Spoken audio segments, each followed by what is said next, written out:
إن الله لا يستحيي أن يضرب مثلا ما بعوضة فما فوقها فأما الذين آمنوا فيعلمون أنه الحق من ربهم وأما الذين كفروا فيقولون ماذا أراد الله بهذا مثلا يضل به كثيرا ويهدي به كثيرا وما يضل به إلا الفاسقين الذين ينقضون عهد الله من بعد ميثاقه ويقطعون ما أمر الله به أن يوصل ويفسدون في الأرض أولئك هم الخاسرون كيف تكفرون بالله وكنتم أمواتا فأحياكم ثم يميتكم ثم يحييكم ثم إليه ترجعون هو الذي خلق لكم ما في الأرض جميعا ثم استوى إلى السماء فسواهن 7 سماوات وهو بكل شيء عليم وإذ قال ربك للملائكة إني جاعل في الأرض خليفة قالوا وتجعل فيها من يفسد فيها ويسفك الدماء ونحن نسبح بحمدك ونقدس لك قال إني أعلم ما لا تعلمون وعلم آدم الأسماء كلها ثم عرضهم على الملائكة فقال أنبئوني بأسماء هؤلاء إن كنتم صادقين قالوا سبحانك لا علم لنا إلا ما علمتنا إنك أنت العليم الحكيم قال يا آدم أنبئهم بأسمائهم فلما أنبأهم بأسمائهم قال ألم أقل لكم إني أعلم غيب السماوات والأرض وأعلم ما تبدون وما كنتم تكتمون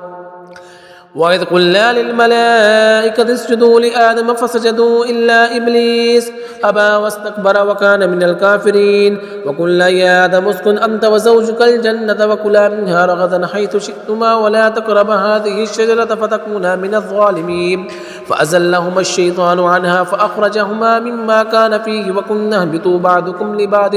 عدو ولكم في الأرض مستقر ومتاع إلى حين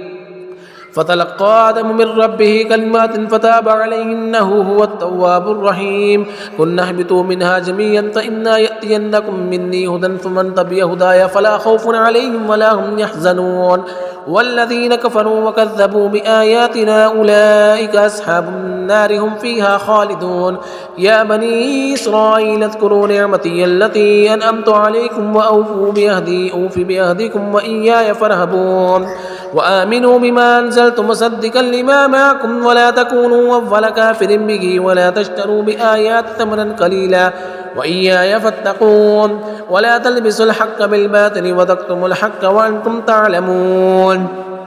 وأقيموا الصلاة وآتوا الزكاة واركعوا مع الراكعين أتأمرون الناس بالبر وتنسون أنفسكم وأنتم تتلون الكتاب أفلا تعقلون واستعينوا بالصبر والصلاة وإنها